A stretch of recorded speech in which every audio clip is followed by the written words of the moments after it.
Hi, you've reached Adam Hawk. Sorry I couldn't take your call. Please leave me a message and I will call you right back. Thanks. Adam, aloha, you fucking howly. Hey, man, just got to let you know we're over here. We're on island time. The sun is out. The buns are out. And we're heading down to the beach, just staring across the channel at Molokai. You know, just you got to make time in this world.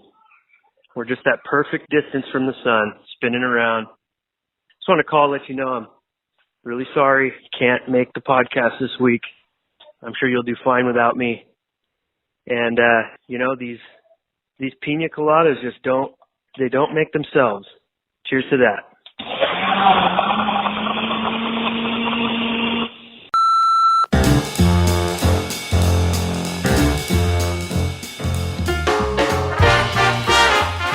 Ladies and gentlemen, welcome to the Fellowship. My name is Adam Hawk. I am the co-owner and chief operating officer of the Nation Golf Company, and for the first time in 103 episodes of this iPod broadcast, I am not joined by Ryan Engle. Instead, today I have someone else sitting right across from me here in San Clemente, California, at 6:30 in the morning. My co-host this week is a South Orange County native. He was the homecoming king at his high school. He is a man who once had 6 auditions in Hollywood, California, and almost landed a Pepsi commercial with Britney Spears. He proudly served this country as a member of the Navy for an entire 9 weeks. He followed his dad's footsteps into the police force for a brief stint as a copper, and proudly told our audience 2 years ago that if you were drunk when he pulled you over, you were being told to keep on driving. He then joined the Fountain Valley Fire Department as a reserve, and soon thereafter, as a 37-year-old father of 2, found himself pushing a mop as a nighttime janitor at an elementary school. All of this before he realized life is too short and he is way too talented not to chase his dreams. Today, you can find my guest host making his 150,000 followers laugh on Instagram, and you can listen to his new podcast entitled Your New Dad wherever you get your audio.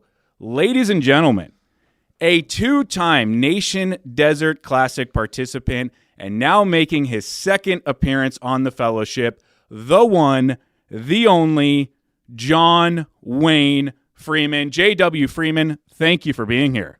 It is an absolute honor. You get the call from the Nation Golf family. You pick up the phone. You respond. That was the most incredible intro, and it was all true. And the truth is a beautiful thing once you accept it. And all these years later, I can look back and I can go, wow, I cannot believe I failed at all those things, but it made me who I am. It shaped me. And I wouldn't be here sitting with you, the legend. We won't talk about the other guy. Hawk, it's a pleasure to be with you this morning. I have no words, but I'm going to find them. I'm going to dig deep. I'm going to try to fill the big shoes that are Mr. Engle. I'm a huge fan of both of you. I'm a huge fan of Nation. I'm a huge fan of that grocery store in the San Gabriel Valley. I love Zico, pure 100% coconut water, and I am amped to be here. Thank you for the zins. Boy, you were playing some ball this morning, J.W. Freeman, and I love it. It speaks to your character that I texted you yesterday and said, I'd like you to come guest host the podcast. You responded right away, and then in my typical form, I then added on all the caveats. 1, I need you in person. We can't do it on Zoom. 2, I need you at 6:30 in the morning because I work another gig that starts at 7:30. And here you are. You pull in 10 minutes early. We start ripping some black coffee and some Zin. We get briefly caught up, and you said, I want to save most of this for the air. We're doing it now. I appreciate it. Those big shoes that you were filling are Ryan Engle's, who is in Hawaii right now. Believe it or not, I don't want to take that saying too literally, but the man, for all of his stature and legendary status in this business, he wears a 10.5 shoe. Oh, is that correct? I'm an 11.5. Yeah. Huh. I didn't know that. That's a pretty small foot. Yeah. Interesting. Be completely honest here, JW. How familiar are you with this podcast and what we talk about? I'm pretty familiar, and I want to get started right off the bat by saying the blue bananas. Everybody's thinking about it, and I want to tell you something. Men are horrible. And this fella who you ran into, was it at the elementary school? It was. And he's telling you that it really boosted his self-confidence, beating your team. That's a jab, buddy. You need to punch that guy in the dick. Not literally, but verbally and mentally. You said you wanted to push him into traffic. I did. And I get that because he's one-upping you. You know, and you're playing it nice because you're a nice guy. But what he's trying to do is lower you in statue and say, ha, ha, ha, ha, ha, ha. I won. And that doesn't feel good. I know it doesn't feel good. You're probably thinking about it at night when you go home. I've thought about it every night since he told that to me 2 weeks ago. Very nice of you to be so caught up on what we do around here, especially the youth sports part of the podcast. Big fan. Thank you.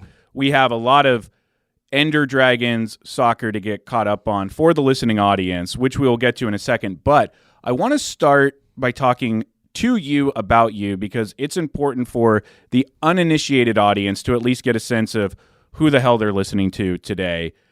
I gave you a massively long introduction because you have a massively interesting journey. You told me once that your life is defined by learning through serial failures, whether it was acting, the Navy, the police force, or the fire department.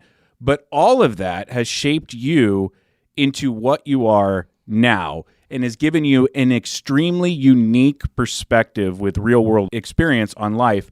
And from my outside vantage point, as one of your many, many Instagram followers, your friend and a fan, you, in my mind, are a person who has a lot to say and even more of a passion to say it.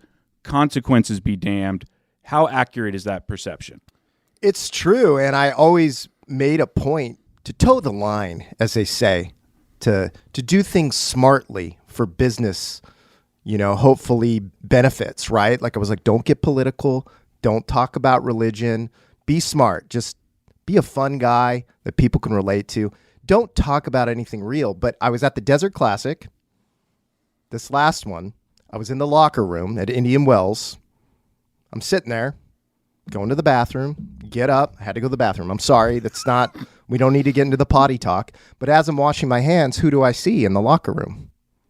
Mr. Ryan Engle. He's got a Miller Lite in his hand. He goes, come here, I want to have a word with you. And it's like, to me, he's like a grandfather figure. I admire the man. I know you do. You get to sit with him and break bread with him all the time. I would kill to have that opportunity. He's a craftsman. He's a hell of a golfer, hell of a man, father. I'll let you know right now, John, he likely will not be listening to this episode if I know Ryan. I pray to God that he will because I value him and his wisdom. Yes. So I go over to him because it's Ryan freaking Engle, right? And it's his tournament. And he looks at me and he goes, big guy, can I have a word with you? I go, absolutely. I go, great tournament. He goes, listen, I want to give you a little advice. Talk about politics and religion. Get away from just being an entertainer and go hard. And in that moment, I said, if Engle tells me to do it, that's the direction I'm going. I'm not sure it was the best advice, but Ryan's the one who put me on that course, and I'm sticking with it because I trust him. He might be living vicariously through you because the advice I give him every single day that we do this brand and company together is do not talk about politics or religion. Yeah. Do not get into that water. But I'm glad that he passed that advice along to you. I think one of the many reasons that I am a fan of yours is because I can relate to the feeling of needing to be heard. I didn't ask for the desire to want attention. I was just born with it, and I act on it through this podcast, through Nation Golf, through my unsolicited opinions that I give to my friends and family who don't want to hear it anymore. But I think where you and I might be different is that I genuinely care about the consequences of what I say to a fault and to a point where I won't say a lot of things because I'm not comfortable enough or man enough to sit in the anxiety and dread of not being universally liked or at least universally understood. Do you genuinely not care what people think? I 100% have cared most of my life what people think. And I think that's a normal, healthy human response. We want to be liked. We want to be loved. And it feels great. But at the same time, I realized all the people I really dig growing up, like, had their own views. They were pretty strong, whether I agreed with them or not. And I'm a grown up. I'm a grown man. Like, what am I in junior high? I want everybody to like me. I just want everyone to sit down and be able to break bread together and talk to each other and not jump down each other's throats because we have different beliefs. We're Americans, damn it. Like, we're supposed to have different beliefs. We're supposed to sit, talk, communicate. And I want to keep an open mind. I'm always willing to change my mind. So I just thought, you know what? Let's have fun with that. And as a lark, I've always kind of done political stuff, but I would do it in a character, not even political, just beliefs I have. I know Ryan has strong beliefs about handing out trophies to a last place team. And don't do it because you might create a future activist. Yeah. I mean, you know, like, let's make jokes about it. It's okay to be an adult man and have ideas. Get loud, you know, talk about these things, because I'll tell you what I've come to find is so many people think certain things and they love it when somebody speaks for them and they respond to it and they go, oh yeah, I feel the same way. If someone's trying to silence you, that pisses me off. So yeah, go for it, man. But yeah, the kickback is real, but that's fine for as many people that are like, really, really, I don't like what you say. You have a platform. You'll get 1 million people that are like, please keep doing that. Please keep doing that. Right. And sometimes it's hard not to let the 1 or 2 people feel like 1 or 2,000 people, when really it's just 1 or 2. It's all you focus on. Right. Now, it's been 2 years since you were on this show. Last time you were here, you played the role of Santa John. I did. During our annual Mary Swankmas show. This was in 2022. You were the king jester of Instagram at the time. You had just broke the 100,000 follower mark. Your content was, for the most part, pretty lighthearted. You took your shots for sure, but they were mainly at the surf culture. And the joke always felt like it was also kind of on you too, because you were a part of that culture. And don't get me wrong, it was funny as hell, but it was also kind of safe-ish in terms of the backlash you were talking about. Since then, you've taken pretty pointed shots at firefighters, mega church pastors, and the policies and policymakers of what you have called the most left-leaning state in the country. So the scope of your targets has clearly broadened, and I'm wondering, 1, why is that? And 2, has it been worth it? It changed because of my wife. She's super political, her and her entire family. We've been married 16 years, and I have always kept my ears shut, and I'm just like, please stop. Like, everything's fine, everything's great. But getting older, having children, and sort of having these long conversations with her and her entire family about politics, I was never that into it. And then you start to look around at the world, and you're like, wow, when people vote, there's real consequences. Who's running your city? I drive around California. I go to certain cities. I'm like, this place is amazing. I go to other ones and I'm like, whoa, what's going on here?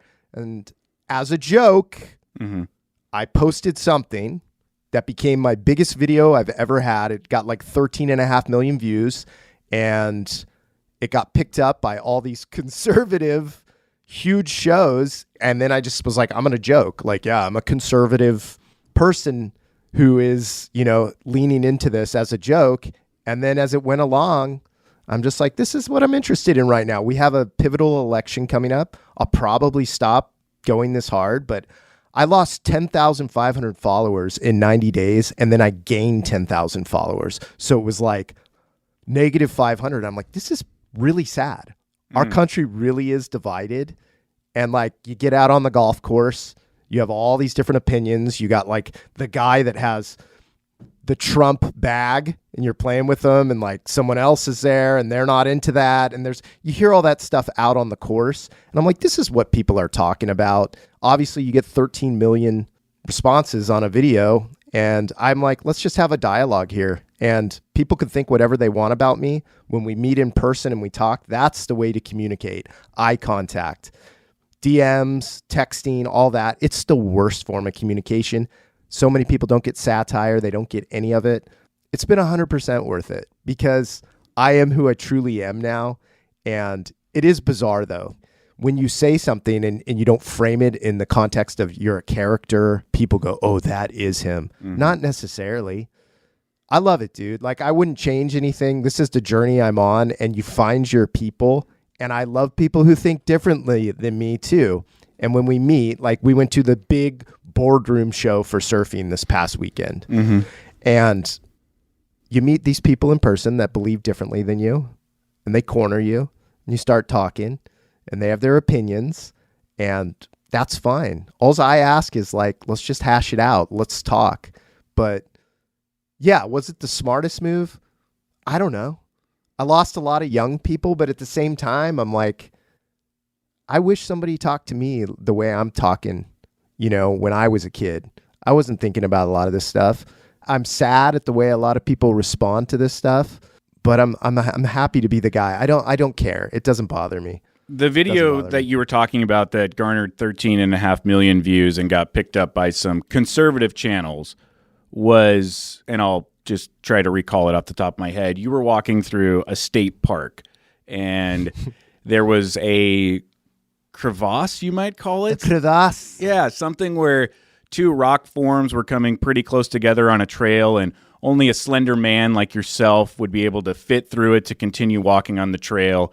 And you went into character saying that the state of California needs to do better with their DE&I policies at state parks so that bigger build of people can get through this natural rock formation. Clearly satire, because you are taking offense to something that nature made because it doesn't fit a certain body type. And it was hilarious. But it also invites what you were talking about, where when people don't understand a character and they don't understand satire, they can take you seriously. And beyond that side taking you seriously, there's also people who can, and this isn't the right word for it because there was nothing malicious about it, but oftentimes people can weaponize or use what you're doing to further their cause. So someone like Ben Shapiro sees it and he goes, this is hilarious because Jon Wayne Freeman is making so much fun of the left right here and the DE&I policies of today's climate.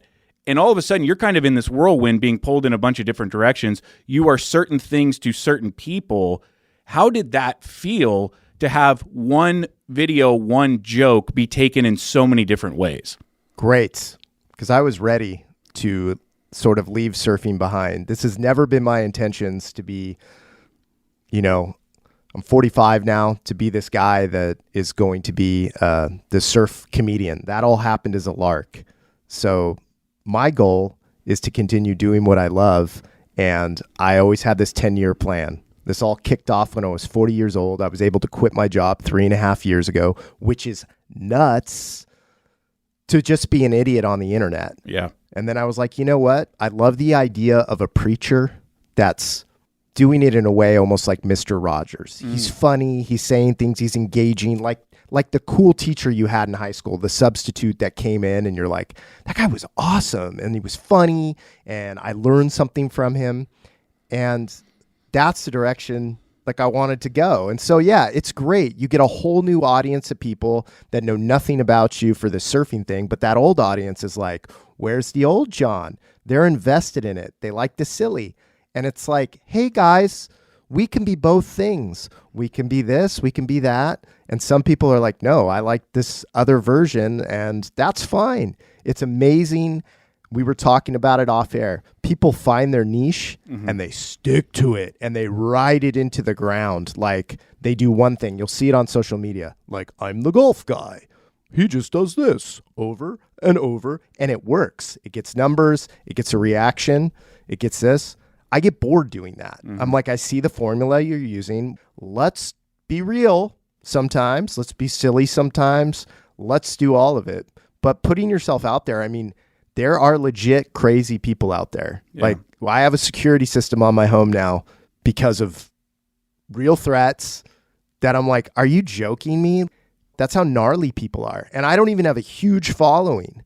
But yeah, people take things very seriously. Yeah. They take words very seriously. And it's sad. Like I said, I mean, dude, this is this is turning into a very dark morning podcast. But the only thing that seems to bring Americans together is shared tragedy. And it's pathetic. What we need is a giant barbecue where we all come together, and like break bread, and we're not all that different. But things have gone so crazy and wild. I have discussions with my 11 and 9-year-old that as I'm having the discussions, I'm like, how is this even a real conversation that I'm having regarding just some of the craziest things? So joking about DEI, using all these words, the body positivity movement, the this, the that, feelings, all of these things, like, it's hilarious to me. That well is so deep, and I just have to go where I find the creative juices flowing. And that whole surf thing, it's great. I love it. Golf, love it. I'll be there if something sparks my imagination. But right now, dude, we're living in ridiculous times. And I'm not a Trumper, okay? I hated Hillary Clinton since I was 12 years old. I look through the screen and I'm like, I don't like that devil woman. And in 2016, I'm like, these are the two people on the ballot? Donald Trump? Are you joking me? This is for real? And Hillary Clinton. And my hand was like, what are we going to do here? Yeah. I think he's the wrong messenger. There's so many things about him that I wish were different. And everything that's happened past few months, I'm like, this is fascinating. It's just what I'm fascinated into. And I have certain core beliefs. And I love that other people have different beliefs. Yeah. But boy, oh boy, when you're playing with those things, human beings, man, it's a hair trigger. They are reactive, but it's beautiful. You get 2,000 comments on a 30-second video and people are hashing it out, like going back and forth. I love that, baby. Yeah. And it's not for engagement. I am just like, that's fun for me. Yeah, sure, come to my page. You like the discourse. I do like the discourse. I think what's interesting and what you just alluded to is that while you can hold many ideas in your head at the same time, what you're finding out and what I know to be true is a lot of other people can't. And some of your videos will affirm someone's confirmation bias and they will become a fan because you are speaking for them. You talked about that earlier in the podcast, that a lot of people want to hear people talk for them because they're better at talking than they are, and they feel heard when someone can put it in a comedic way or an articulate way. They're like, thank you. You just said something that I've wanted to say for a while, but I can't, and you have the platform for it.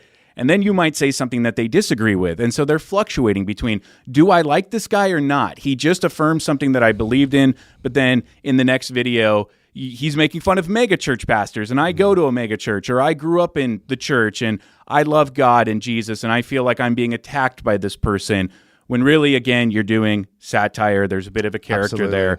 And it's just interesting that the audience sometimes cannot hold multiple ideas in their head at the same time, and you, the creator, have to deal with that volatility. Do you feel today misunderstood? Yes, and I like it though. Okay. I have no problem with it. I have no problem with it because anybody I actually meet in person on the streets, we sit down and we talk and we have a great conversation. Through these screens and all of this, I mean, we are lost, dude. People are digital world inhabiting people, like not in the real world. They are on their phones, and I've been there. And you have to step back from it and take a breath. Like, you can get caught up in it. People are living on, as you said, Al Gore's internet. Yes. It's true. Yeah. Way to go, Al. And Thanks, Al. And we're hearing things from a million different directions all day, trying to get our attention and trying usually to sell us something or get control of us to think a certain way. And that's fascinating. But if you step back and you look at our shared commonalities, it's a beautiful thing. So I am just living in this world of, wow, this is such an interesting time to be alive and to watch everybody's reactions. I'm fascinated by human beings, straight up, end of story. But as I've said before, having a sense of humor is literally, I think, something you're born with. It is a sense. And some people do not have that, or they have a little bit of it. And some things are like, woo, I get it, I got it. And then other people have a great sense. They're like, that guy's being silly. I can see that. And then others are like, he's serious. And it's fun to play with, man. It's fun to play with. Well, I think what makes your content so compelling is that it's very hard to discern between satire and reality. And you tend to present everything in this jovial, smart-ass kind of way. And it reminds me a bit of pro wrestling, where you're not supposed to really know what's a bit and what's actually real. That said, you've alluded a couple of times recently on your podcast, Your New Dad, and just now on this podcast, that you installed an alarm system at your house. I did. Because of safety concerns. Yes. As a family man, a married family man and father of two, have you ever considered any thought to not doing it anymore because of the safety concerns? Absolutely. I've never showed my children online intentionally. I don't dig the whole like, here's my family, look how cute they are, let me share their childhood with you. Always kept them separate. When you're getting like legit threats for a haha, that's a disturbing thing. Yeah, I don't know. There are people out there that are very mentally ill. Mm-hmm. I actually think that there are a lot more mentally ill people walking amongst us than we even realize. And I'm sensitive to that. But when it comes to like a threat, it is, I've thought about, let's just bag it. Let's just go back and get a real job. But I also love what I'm doing. And, to this day, I've always said this, it's hilarious. People will come at you, those thunder thumbs, those keyboard warriors, and say the most vicious, wild things. And in person, I will see those people who do not like me, but it's always a look. There's never a verbal. And to this day, I've said, please, God, one person, just once, tell me you hate me to my face. I will hug you. I will put you online. We're going to become friends. But that has not happened. Nobody says anything in person. It is very, very strange. Yeah. Maybe it's because I'm 6 foot and built like a bronze god and I got a mean right hook. You know what I'm saying? And since I got off the sauce, I'm much, much angrier. That's another thing though, dude. Yeah. I got to be honest with you. Like a lot of the like really silly, jovial stuff, I was a beer guy. I'm drinking every night. And that brings on a different type of creativity. And being sober, you're like, man, got to do my special breathing exercises, work out, get this, whatever. If there's some anger, sometimes you just wake up angry as a man, which is bizarre. Life is great. And that alcohol, when I was doing that, it would take that edge off. So a lot of my content that has changed. Yeah. I'm like, do I like the sober version of me? I do, but he gets a little crazy in a different way. That's maybe a little this or that. So for my health and my long-term love of my family, I have to be sober. But sometimes I'm like, kind of miss the drunk guy. How long have you been sober for? Dude, it's been off and on. My wife gave me the boot, dude. She kicked me out of the house in December. I had been 10 months when I did your podcast, your show, the Christmas show, like 2 years ago. And I had just come off the wagon. I was dipping into the punch bowl. I think I was looking at you guys. I was like, Ryan, I'm going to have a few drinks. Like, da-da-da. Had a great time. And then I was just off to the races again for like another 10 months. And then my wife's like, nope, this is like serious, buddy. So yeah, it's been off and on. I did 6 months, started dipping back into it. Right now, I'm about 2 months sober. And I think being totally honest about it is like, that's just how you got to be, man. It's been a struggle for me.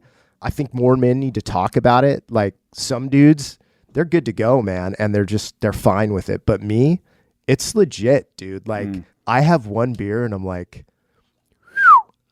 it'll be 6 months will go by and it's like, what just happened? Yeah. So it's a real thing. And man, this is so serious. But that's why I came on this morning. I want to help men.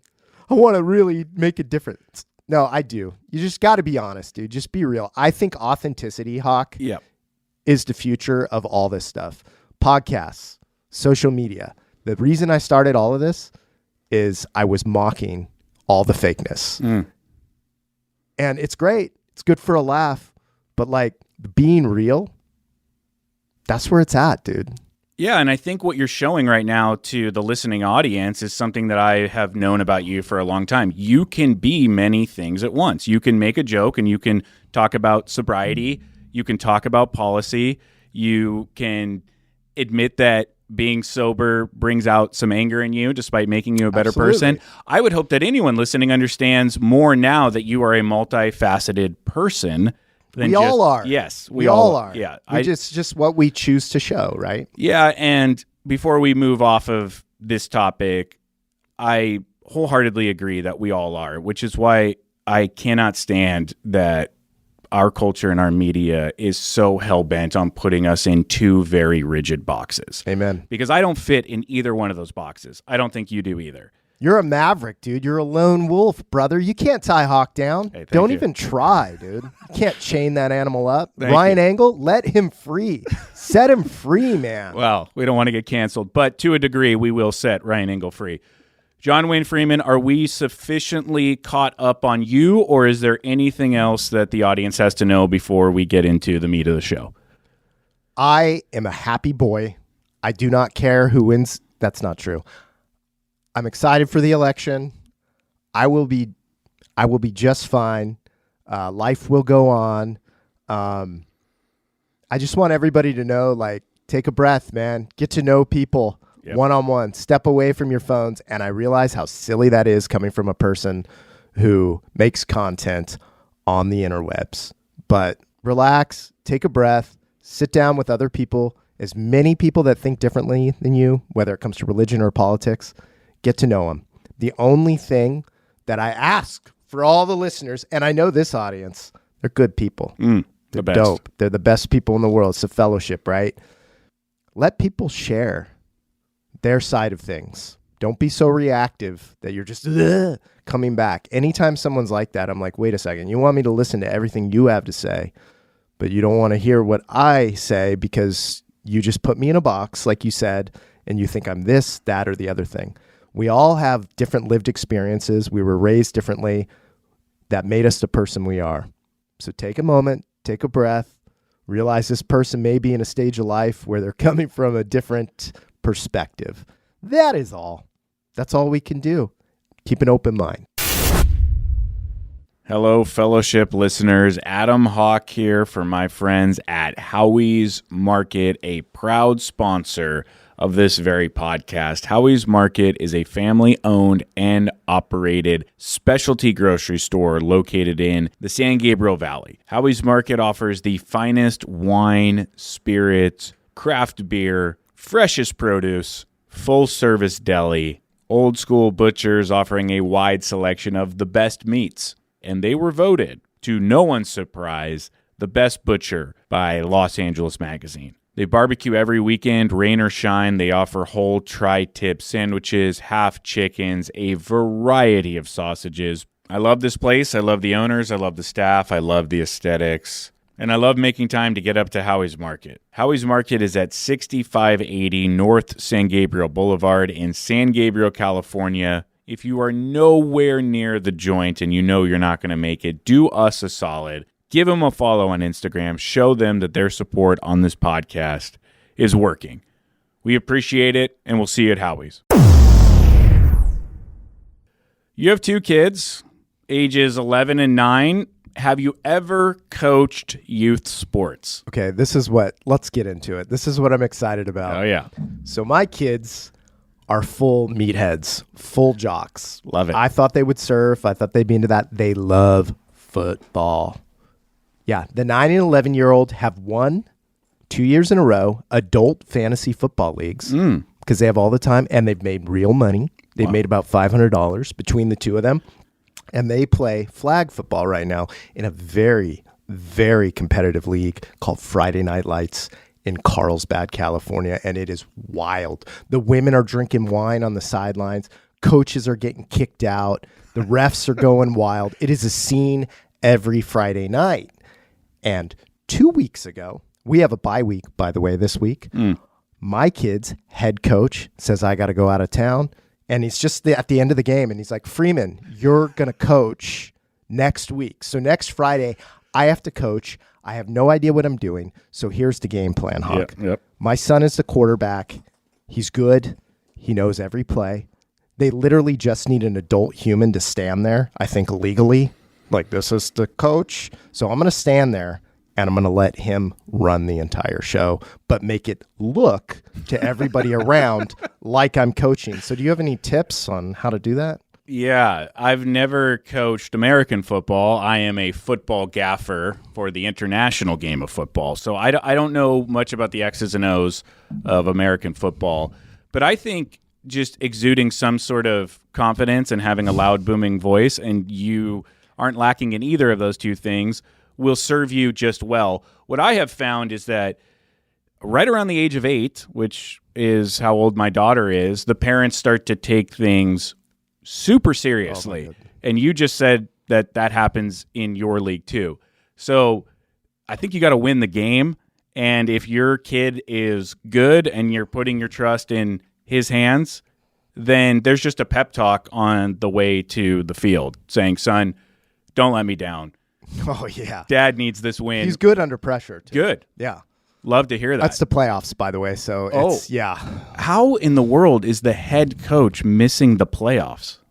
Well, again, he's a great man. His name's Eric, and they have a certain religion that they're part of, and they have a very important event that they have to attend. So I respect that, and it's a beautiful thing. And he's been there for my kids, so I'm going to be there. He's got his family stuff. I'm going to jump in. By the way, I'm sorry, Ryan Engle. This guy acts like he knows everything about soccer. He doesn't know dick. What was he talking about? Are they called, I'll be honest, are they called refs or umpires in football? Referees. Okay. So he's acting like they just are willy-nilly with the time? What the hell are you talking about, Ryan? That's their job. They know exactly the time. You act as if they just decide when the game's going to end. Like, that's crazy talk. I'm sorry. No, you're right. That bothered me. It's crazy talk. With Engle, I will just let the yarn unspool for the sake of the show. You handle him with kid gloves when it comes to soccer, and you need to take those gloves off. Speed bag his balls, dude. That's not right. He doesn't know what he's talking about. Just because you can shape some surfboards and you're a decent golfer and you run Nation Golf doesn't mean you know dick about soccer. Be honest with yourself, Ryan. Now I'm going to make him listen. Son of a bitch. Now I'm going to make him listen to the episode. So I am coaching my daughter's soccer team. She's 8. I've coached her soccer team since she was 5. I already mentioned things start to get pretty serious around this age. I was not anticipating that. And 2 things are working against me. 1, the adults are taking it seriously, as I mentioned. And 2, our team, in terms of wins and losses, sucks. And this is a deadly combo, especially as a volunteer head coach who knows some but not a lot about soccer. And I tell the parents every year, John, ahead of our season, I am not the guy who is going to make your kids better at soccer.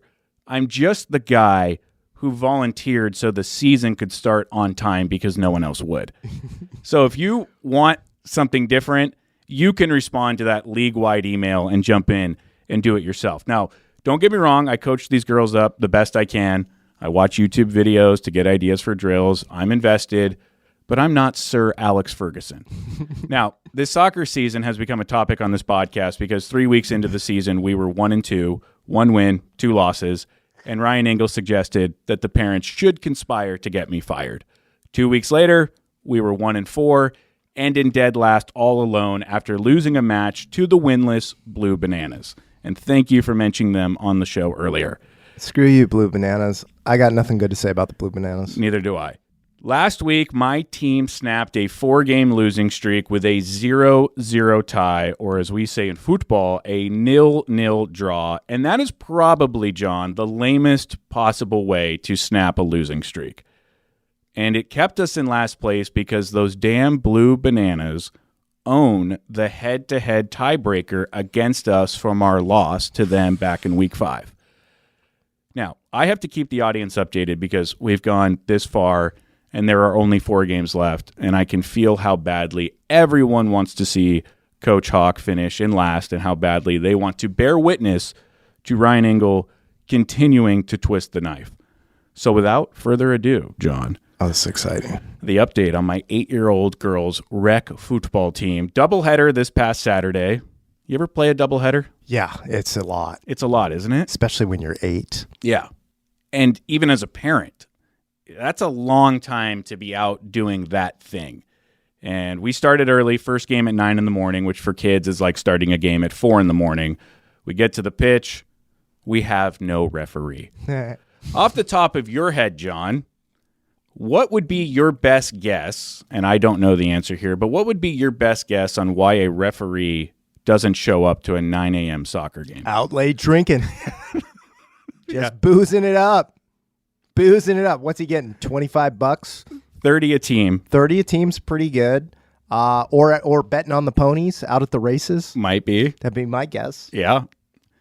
So it could have been violently hungover, slept through his or her alarm, or found another way to make $60. Don't know. We got to start the game, though.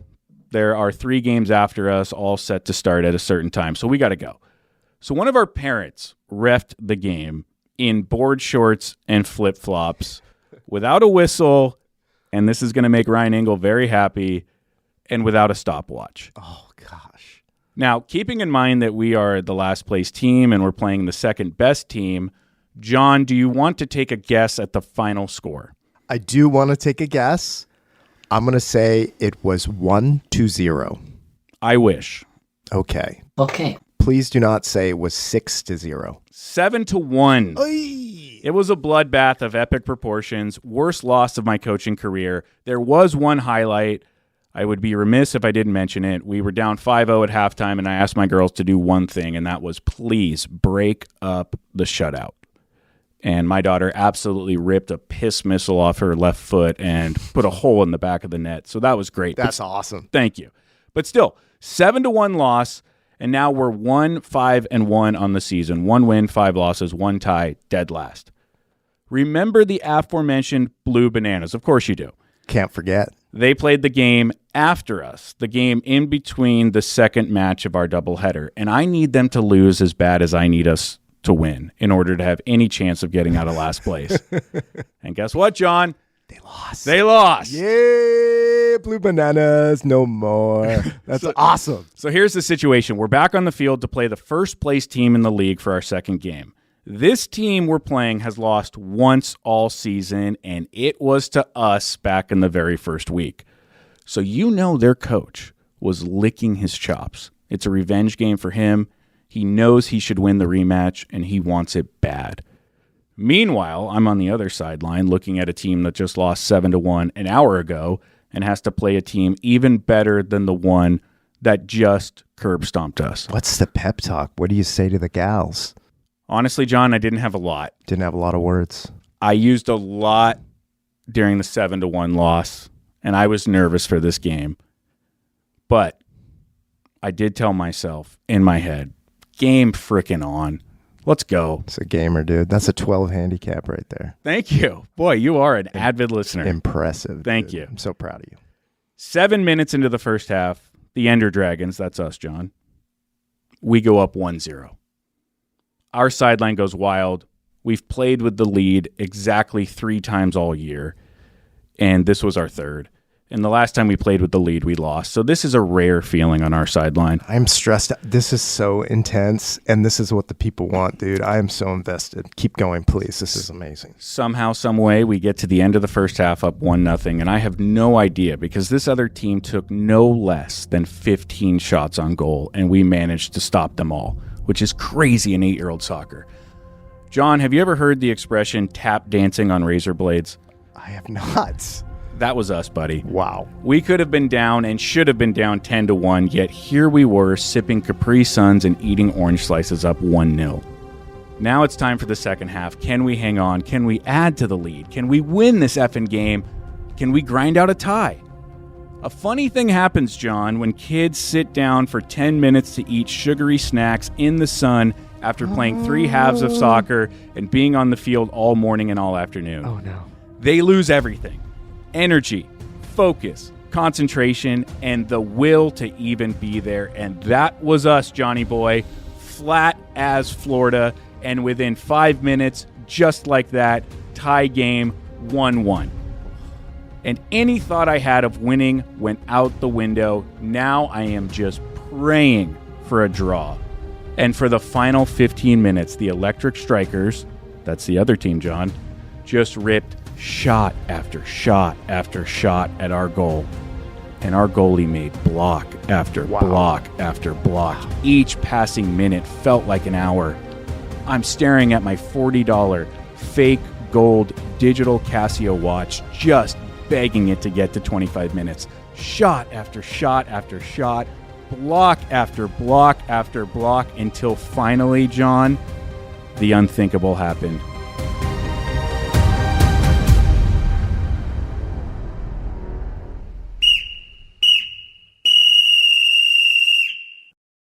The referee blew his whistle 3 times. The game was over. Electric Strikers won. Ender Dragons won. Yeah, baby. Dude, I'm so happy. Yes. John, awesome. You are a God-fearing man. Yes. You know when the angel Gabriel blew his horn to announce the birth of Jesus Christ. Indeed. This ref's whistle was almost as divine. The greatest tie ever. Dropped to my knees. Thank the Lord above, because with the tie, John, we get 1 point. You get 3 points for a win, 1 for a tie, 0 for a loss. That single point that we fought and died for officially moves us out of last place and puts the bastard Blue Bananas right back into the basement where they belong. Jon Wayne Freeman, I can breathe again. 6th place out of 7 teams. Played the best team in the league at 1-0-1 this year. Moved out of last place. Blue Bananas back where they belong. We're off this weekend. Doubleheader next Saturday. And then the season's over. 8 games down. 2 to go. Can the Ender Dragons stay out of last place? Only time will tell. Congratulations. Thank you. This is so positive, and like I got chills right now thinking about this. That is amazing, and I love that it took youth lady soccer to bring you to God. Yeah. That's amazing.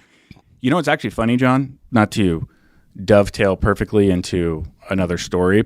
Youth soccer actually did bring me back to God. Wow. As I mentioned, I was coaching my daughter's soccer team since she was 5 years old, and I had no idea what I was doing at that very first practice. And another dad jumped up and said, "Hey, you need some help out here? I'd love to help you. I can be an assistant coach. I've done this before." And I said, "That would be great. Thank you. You're quite literally saving me right now." And then you do what dads do. What's your name? What do you do? This guy introduced himself, told me he was a pastor at a church. The church happened to be 3 blocks from my house. I had ran and walked by it many times in the neighborhood, and he invited me to church, and I've been going ever since. That's a great story. Yeah. And what a nice story. I needed it too, John, because I grew up in the church and drifted away like many people do around high school and college. Then you have a family, and you're wondering, where are my kids going to get the same values that I got growing up? Mm-hmm. And for me, and this is not for everyone, and I'm not here to preach, do your own thing, everyone. And God bless you for it. But for me, that was church. Mm-hmm. And youth soccer brought me back to the Lord, and the Lord rewarded me this Saturday with a tie against the Electric Strikers. Amen. That is a great story. Real quick, though, side note. Yep. Little soccer. David Beckham. You heard of Dave? Sure have. Beautiful man. Yep. About 3 weeks ago, he's starting a new supplement line, and a friend who's a very prominent CEO man recommended me for his supplement line. So I started going back and forth, and I'm like, this is amazing.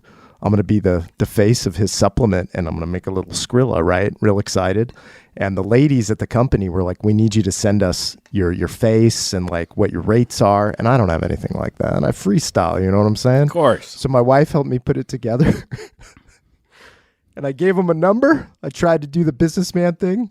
And I think they went on my Instagram and actually looked at what I do. And I got a polite email back that like, at this time, we've decided to not go in this direction. But point is, I was almost one of the many influencers who are going to be selling Dave Beckham's new product with his face on it. But it wasn't to be. Anyways, I'm fine. I'm good. It's okay. I didn't need the money. Yeah. Well, Jon, you have proven time and time again that what is not meant to be for you will ultimately lead to something that is meant to be for you. It's true. Like a phoenix, I will rise from the ashes time and time again, as can you, if you're just sort of aloof in the world and just make your way through with a smile. Yep. That's it. So you almost got a Britney Spears commercial. That was a big deal, dude. Thank you. And when you teed it up this morning, you brought so many memories back. And I apologize if it got a little dark at the beginning. Hawk's so good at his job with just going through my life history that I was like, wow. I just got stuck in that place mentally where I was like, Jon, you were a really lost young man in your teens and your 20s and most of your 30s and your early 40s. But things are good today, day by day. But yeah, Britney Spears, everything's good for her. Things have worked out well. We love you, Britney. Yes, we love you, Britney. I sent you a text message last night. If you did not prepare this, I will not be upset. I deal with Ryan Engle every single week, not preparing things that I asked for. But I was wondering, Jon, it is October. Yes. This is the month where my wife makes a rule in the house that every single movie we watch during October has to be in the horror genre. I am not a fan of horror. I don't like my entertainment to scare me. That's not pleasurable. I don't like to eat a meal on the TV tray and see brains and guts. Or the devil. The extent of what I want for horror during October are reruns of The Simpsons Treehouse of Horror episodes. Excellent. Thank you. Which I'm showing my kids right now and they love.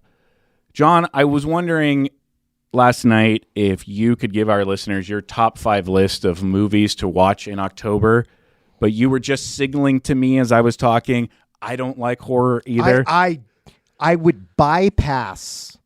There used to be these things called VHS tapes, and we would go to video stores, right? That was a big deal, and I would stay away from the horror section because it terrified me. I have never understood, and I question you as a human if you love watching a torture film, a snuff film, or you love watching Pinhead, you like demonic influences. I don't dabble in the dark arts, Hawk, and I don't think you do either, and I don't want to bring it into my home. So what we do in October is we watch the Rambo movies. Nice. Yes. But this is a problem because I realized all these movies that I loved as a child that are hard R's were edited for television on Channel 5. They took out the bad words, they took out the nudity, they took out the brains and the guts.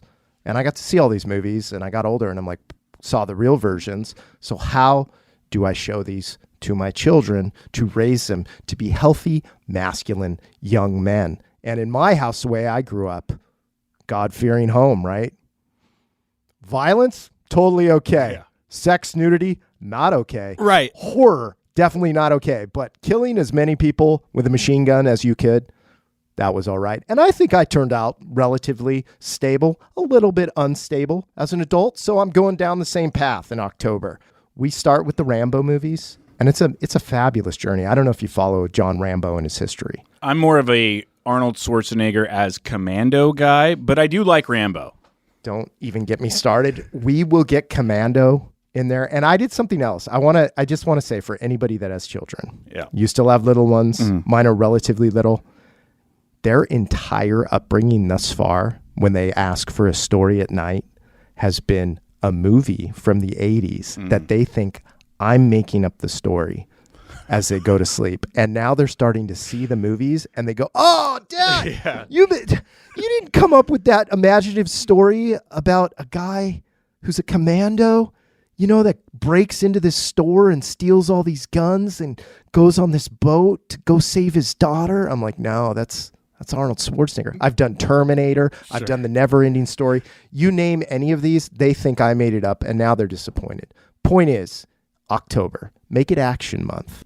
Ditch the scary stuff. But side note, the one horror movie, if I was going to recommend, The Thing. Have you ever heard of it? I've heard of it. I haven't seen it, though. Stunning. Yeah? It's a masterpiece. Okay. It's really well done. It's got this alien-ish thing. No devil stuff. Incredible film. You should check it out. It came out in 1981. But I love Rambo. Yeah. Because I'll tell you this. I don't like the last one. It was trash. He fights the cartel. He's real old. Spoiler alert. He's just in a rocking chair at the end, and you're like, is he going to die? He's been shot a bunch of times. He killed like 75 cartel members. But the one before that, Hawk, insane. John Rambo is now in his 60s, right? Yeah. And he's in like Laos. And guess what his job is? Fisherman? No, man. He catches king cobras in the jungle for the community, and he brings it back because they like to get the venom out and they use it. And he's just living there. You're like, whoa.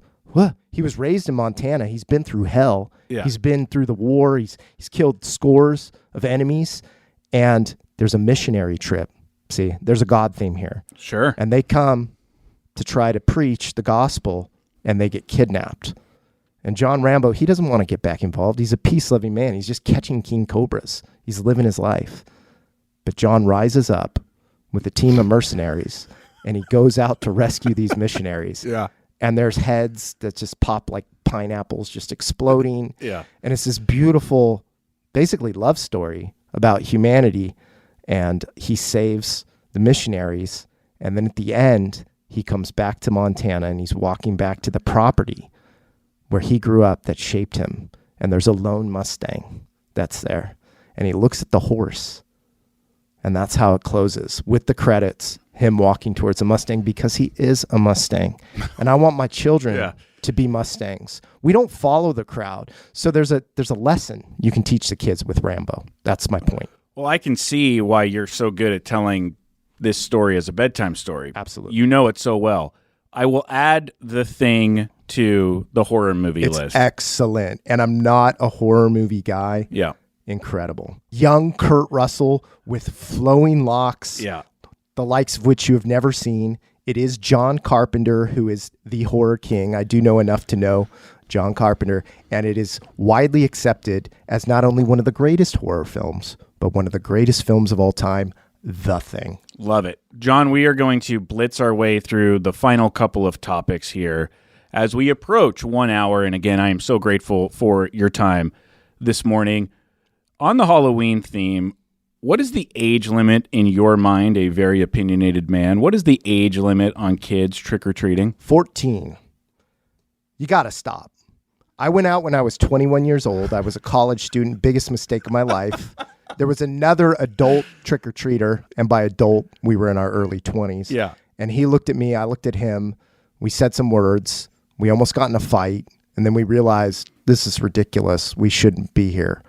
And we left. And no one wants to see an adult. I have a friend who lives in this community locally who still trick-or-treats. He's 48 years old. Dead serious. He's a coach.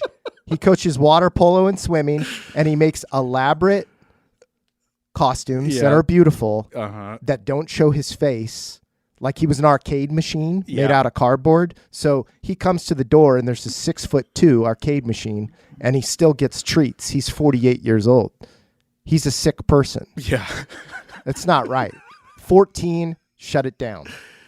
I saw you wearing a Padres hat recently in one of your videos, and it's interesting when you live in Orange County. You don't live in Orange County anymore. I don't. But Orange County is right in between, well, really, it's in between LA and San Diego, but Orange County has its own baseball team with the Angels. But it almost seems like Orange County always picks between the Padres and Dodgers and doesn't care about the Angels. We just had this epic 5-game series between the Padres and the Dodgers. Are you a Padres fan, and were you disappointed in that result? Listen, this is a very heated topic. First off, God bless the Angels. $44. I saw a sign next to Angel Stadium for 4 tickets and 4 hot dogs. They are hurting. Dead serious. Nobody is going to Angels games, and it's depressing. Grew up an Angels fan, moved to San Diego County in 2010. We lost the Chargers. Of course, I'm going to jump on the Padres bandwagon. It's all we got. It's all we have. And I cannot stand the Dodgers. I can't stand their fan base. I blocked a dude yesterday who was a Dodger fan. Who's just a jerk. And so, yeah, we were rooting for the Padres. I didn't even think they were going to make the playoffs, so that was awesome. Yeah. That was great. But what happened the last two games is really sad, and I'd prefer not to talk about it. Thank you very much, Hawk. No problem. So you hate the Dodgers. Yes. I can add a little bit more to the hatred. They played the song I Love LA by Randy Newman after every single win. This song is like the theme song of LA, a city that I lived in for 10 years and still go to once a week as a remote hybrid worker for a different company.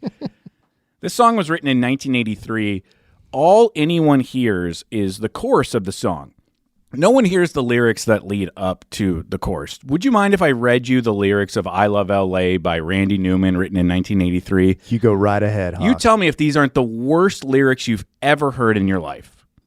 Quote, hate New York City, it's cold and it's damp, and all of the people dressed like monkeys. Let's leave Chicago to the Eskimos. That town's a little too rugged. For you and me, you bad girl. Rolling down the Imperial Highway with a big nasty redhead at my side. Santa Ana winds blowing hot from the north, and we were born to ride. Roll down the window, put down the top, crank up the Beach Boys, baby. Don't let the music stop. We're going to ride it till we just can't ride it no more. From the South Bay to the Valley, from the west side to the east side, everybody's very happy because the sun is shining all the time. Looks like another perfect day. I love LA. Look at that mountain. Look at those trees. Look at that bum over there, man. He's down on his knees. Look at these women. There ain't nothing like them nowhere. I love LA. It's so problematic, you know. It's disturbing because all anyone hears is Randy Newman's voice, and they think Toy Story, right? And they're like, it's a beautiful song. No, it's unacceptable. It's trashy lyrics. You know, I'm writing an email after we're done here. Thank you. To Dodgers management, and I'm going to be like, oh yeah, look at the problems here with your lyrics. They're making fun of unhoused humans. Yep. They're making fun of women. They're saying some horrific things in there, yet that's your anthem you play.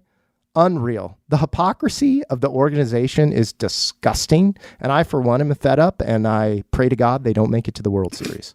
3 more very quick topics. Yesterday, you went live on Instagram to discuss an injury from the game of golf. You thought you might have torn your meniscus. The doctor looked you in the eyes and told you to sack up, and then you floated the idea to your live audience that you might tell your wife it's actually torn so you can lay up on the couch for 4 to 6 weeks, ring a bell, and have her serve you while you fake an injury from golf. What actually happened, and what's the plan now, John? Golf is the most sinister thing that has ever happened in my life. The fact that I've got into it is so sick and disturbing. Last year, I spent so much money on golf. We sat down to do my 2023 taxes with my wife. She looked me in the eyes and she said, "You're a sicko. This has to stop." It hasn't stopped. I'm fully addicted. I played 3 times last week. I never in a million years thought that you could just tweak your knee in the worst way. I'm a very active person. My whole life, I have never hurt my knee in this way because I do not know how to swing a golf club properly. And I'm paying to get injured. And I was golfing from the seniors tees because I was a single paired with a bunch of old men. Shot a 94 from the senior tees. It's a big deal. 1 mulligan. It still might be torn, to be honest. It is filled with fluid right now. I am walking like I am 95 years old. I am so pissed. I get home. I go, how did this happen playing golf? I don't want to tell anybody besides my followers that I injured it playing golf because it is humorous. And I look and it's like, yep, most common knee injury in golf. Torn meniscus. It's your back leg. You're supposed to turn the hip. That's why you I don't even know what I'm doing. Can't believe you're a 12 handicap, and it pisses me off. I've been playing so much golf for years, and I'm not getting better. And now I'm probably going to have to go to the doctor to get my knee worked on. And it's so screwed up, man. I don't even know what to say. Sorry to hear all that, John. Thank you. Sorry. Yesterday, I was coming out of the Ralph's, and I stepped in gum, and I didn't know it until I took another step, and the gum spread apart like the cheese in a quesadilla when you're pulling two slices away from each other for a good 10 or 15 feet. And I thought to myself, would I rather step in gum or poop? Because they're both terrible. So, John, you're the guest today. Would you rather step in gum or poop? He called the shit poop. Would you rather step in something that came out of someone's mouth or someone's butthole? This is the question, the root of the question. Yep. I would rather have the gum. Poop is my kryptonite. I cannot stand it. It's very upsetting, and I want nothing to do with it, whether it's from an animal or a human. I stay as far away as I can from it, and I'm going with the gum, Hawk.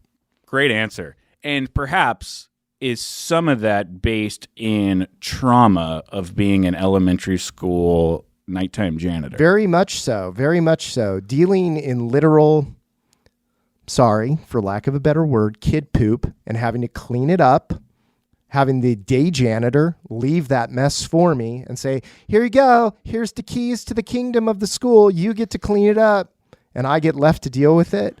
And you're gagging and you want to barf and you're just sitting there going, what has happened to my life? Maybe I'll try social media and maybe I'll get a win and I'll be something and I'll become a human that maybe does something in the world instead of a night janitor. Yeah, it does have something to do with that, Hawk. It sure does. Thanks, man.